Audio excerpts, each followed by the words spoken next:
Huwag mo sasabihin kay nanay na pupunta ako sa boyfriend ko, ha? Sige na, bye-bye. Hoy, bata ka! Saan ka pupunta?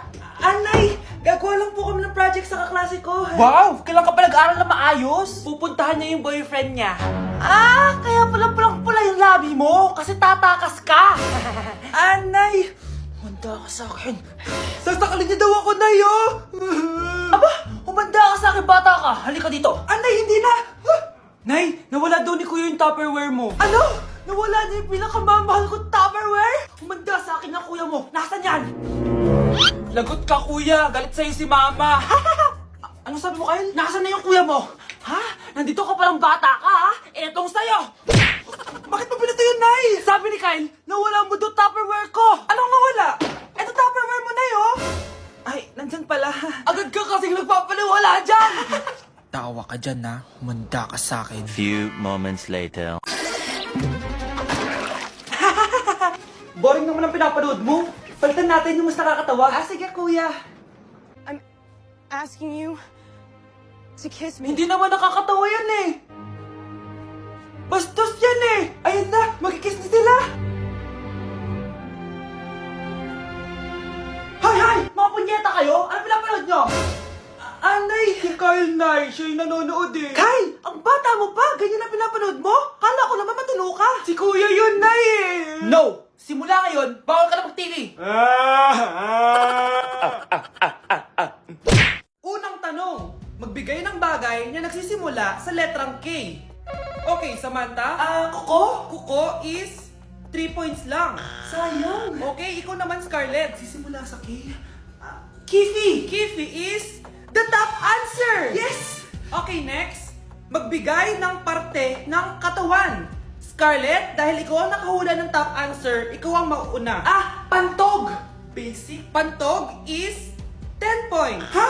Bakit 10 lang? Samantha, pwede ka bang bumawi? Parte ng katawan? Esophagus! Esophagus is the top answer! Yun!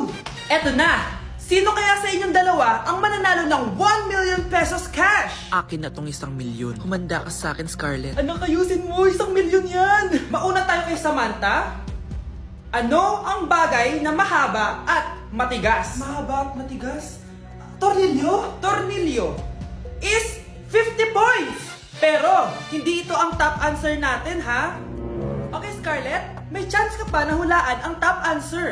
Bago ko sagutin yan, Nay, kung nanonood ka man, eto na yun, Nay! Mananalo na tayo ng 1 milyon! Go, anak!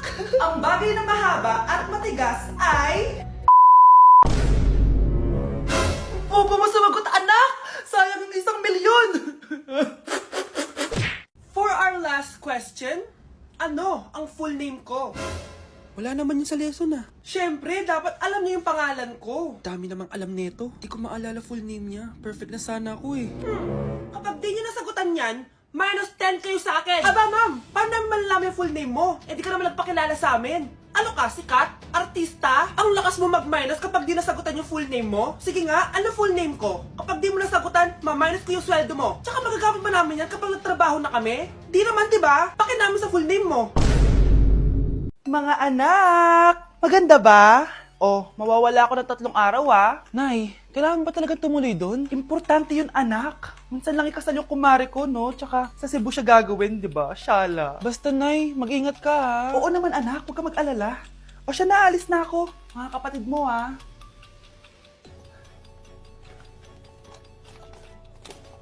Saan yung wallet ko? Ay, kuya.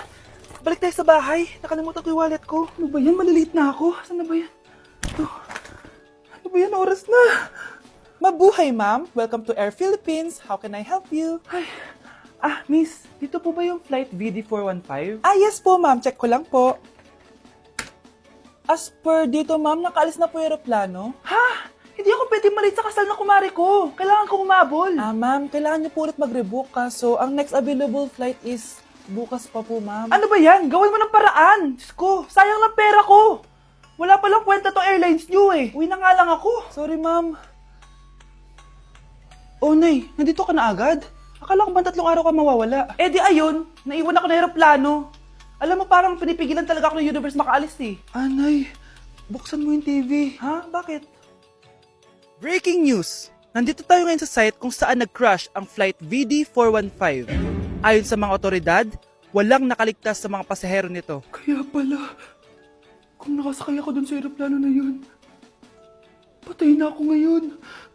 Mga anak, aalis lang ako Maglinis kayo dyan. Bye, Nay! At dahil wala na si Nanay, ako ang bago niyong boss. Kaya sundin yung mga inuutos ko, ha? O Kyle, ikaw na magugas ng mga plato doon, ha? Wow, lakas magutos, ha? Aba, nagrereklamo ka ba? Brianna, walisin mo yung mga kalat dito. Pwede ikaw naman. Walisin ko mukha mo, eh. Ano sabi mo, babae ka? Hoy, ikaw, Miguel. Ikaw gumawa ng assignment ko, ha? Ang lala ng babaeng to. Sa bobo pa papagawa ng assignment. Matutulog lang ako, Dapat pagkagising ko. Tapos na lahat yan, Nakakainis si ate. Sobrang tamad na. Dami pang inuutos. Ano magagawa natin? Favorite kasi ni nanay yan, Isumbong na natin niya kay nanay. Hindi pwede inaalipin niya tayo ng ganito. Anong isusumbong, ha? Akala niyo hindi ko kayo naririnig? Magtrabaho kayo doon! Tama na, ate! Sawang-sawa na kami. Puro kautos. Malinaw naman sa inyo, di ba? Na pag wala si nanay, ako ang boss. Sinong boss? Ha? Wala, nay. Actually, kakatapos ko lang maglinis ng bahay, Lo, sinungaling. Scarlett, huwag mo na ako lokohin. Hindi naman talaga ako umalis dito. Sinisigurado ko lang kung naglilinis talaga kayong lahat. At tama nga yung sinasabi ng mga kapatid mo, na para kang boss umasta dito sa bahay. Nay. Mga anak, kayo na bahala sa ate nyo. Utusan nyo ng utusan yan. Ate, ikaw na magugas ng mga plato dun. Eto na. Pagkatapos mo dyan, ate, maglaba ka, ha? Oo, sige. Pagkatapos mo maglaba, gawin mo yung project ko, ha? Sige, boss. Lahat ng utos nyo gagawin ko. Ma'am, parang wala po ata sa lesson natin yung number 5. Ay, wala ba? O sige, bonus na lang yan. Thank you, ma'am. Ma'am, wala po ata sa lesson natin yung number 5. Oh, anong gagawin ko?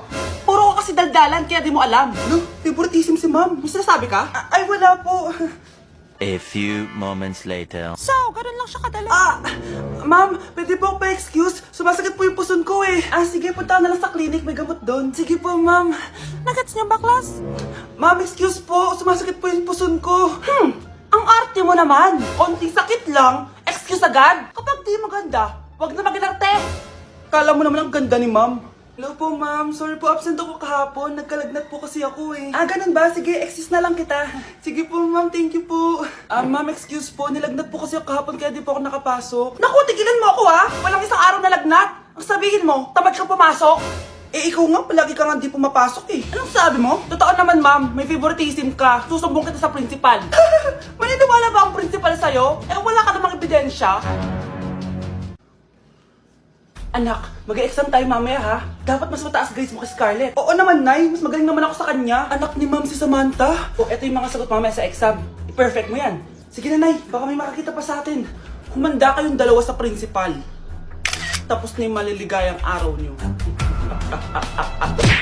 Ang makakasagot nito may plus point sa akin. What is 2 times 2? Ma'am ako, ma'am. Wala bang gustong sumagot? Ma'am, alam ko po yung sagot. 2 times 2.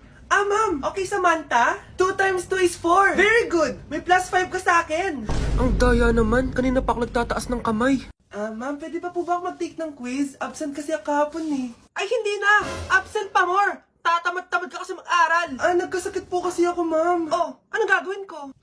Ma'am, pwede ba ako mag-quiz kahit absent din ako kahapon? Oo naman. Ito, magsimula ka na. Thank you po, ma'am. Bakit siya pwede mag-quiz, ma'am? Bakit? May problema ka ba? Oo, may problema ako. Favoritism ka. Palagi na lang sa Samantha yung binibigyan mo ng chance. May galit ka ba sa akin, ma'am? Sabihin mo. Hindi ako galit sa'yo. Pero sa nanay mo, oo. Wag na wag mong dadama yung anak ko sa problema mo sa akin. Nay, anong meron? Yang nanay mo, pabida. Dapat ako yung top 1 ng high school kami. Alam naman natin dalawa na deserve ko talaga maging top 1. Hindi kagaya mo, binabayaran yung school para tumaas ang grades. Totoo ba yun, Nay? Sinungaling ka! Mana ka naman para sa nanay mo, Samantha. Nga pala, alam na ng principal yung pagiging favoritism mo. Good luck na lang sa'yo, Ang bago nating top 1 ay si Samantha. Ang galing mo, Samantha. Naku, basic lang yan. Paano nangyari yun? Pasado kayong lahat, pero may isang bagsak. Si Scarlett, halatang favorite mo si Samantha. Pares lang kami ng average, paano ako bumagsak? Di ba sinasagot mo ako? Di bagsak ka ngayon? Umanda ka sa akin.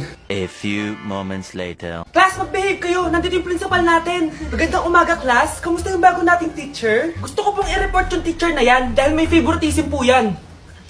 Favoritism? Sinungaling ka, Scarlett! Mabait sa amin si ma'am! Opo ma'am! Mabait po ako sa kanila! Pantay-pantay lang po yung tingin ko sa kanila! Huwag mo na pagtakpan nanay mo, Samantha!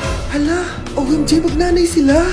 Ma'am Principal, pagpasensyahan niyo na siya. Baka di niya alam yung sinasabi niya. Meron ako ebidensya dito na nagpapatunay na binigyan ng sagot ni ma'am si Samantha. At tinawag ng nanay si ma'am. Bawal to sa school natin Kayong dalawa, mag-usap tayo sa principal's office. Ma'am, magpapaliwanag po ako. Ang bago nating top 1 ay si Scarlett. Yes, Scarlett, deserve mo yan. Marami pong salamat, Ma'am Principal. Alam mo, buti na lang hindi mo na-teacher yung nanay mo. Anong sabi mo? Hindi mo ba alam na magkapatid kayo ni Samantha? Iisa lang kayo ng nanay. Mag-break na tayo! Anak, i-ready mo na lahat ng gamit natin, ha? Sige, Nay. Bring me kulay red na brief! Meron ako! May nanalo na! Brief na kasama ko yan, Be, di na lang ako, love. Okay lang yun, B. Shot ka pa, Love mo ba ako? Oo, B. Love ka namin. Bakit di mo ako love? Di mo alam dahil sa'yo, ako'y di makakain. Ano ba yan dito? Ang ingay mo naman. Yung lokoin. Tulad mo na may pusong bato. Rosalinda! Mahal kita! Mukhang may handaan doon kina kumari, Di man lang ako in-invite. Balik ko nga yung plato niya. Sige, kain lang kayo dyan. Uy, Mars, ito nga pala yung plato mo. Babalik ko na. Aba, salamat naman at binalik mo pa yung plato ko. Last year pa to, Ngayon ko lang naalala, sorry. Mukhang masarap yan, Mars, Pengin lumpia tsaka spaghetti. Baka gusto mo din ng fruit salad. Nakakaya naman sa'yo, no? Nay, may jowa na ako. Dito ko lang pala siya makikilala. Talaga? Pakilala mo naman sa akin. Eto siya, Nay. Hello po, tita. Magjojowa ka na nga lang. Pinsan mo pa? Hindi pala tayo pwede. Magpinsan pala tayo. Grabe na talaga panahon ngayon. Bakit po, Nay? Tingnan mo tong nakita ko. Bata, puro cellphone, namatay. Fake news lang yan, Nay. Basta. Huwag ka man lang mag-cellphone. Akin na yan. Sige po, Nay. A few moments later. Anak, grabe talaga! Bata, patay dahil sa food poisoning! Anak, huwag ka muna kumain! Akin na yan! Sige po, Nay. Gutom na ako. May soft drinks na lang ako. Yung dati nating kapitbahay, anak! Namatay dahil sa soft drinks! Huwag kang iinom yan! Sige po, Nay. Magtutubig na lang ako. Anak! Anak, tignan mo to. Bata, uminom na nakakalasang tubig. Namatay. Huwag kang inom yan. Sige po, Nay. Matutulog na lang ako. Anak. Bakit po, Nay? Anak, ang dami na babangungot ngayon. Huwag kang matutulog, A few moments later. Nay, nanghihina na po ako. Yun na nga ba yung sinasabi ko Tingnan mo to nakita ko. Bata, nakalanghap ng nakakamatay na amoy. Patay! Anak, huwag ka muna huminga.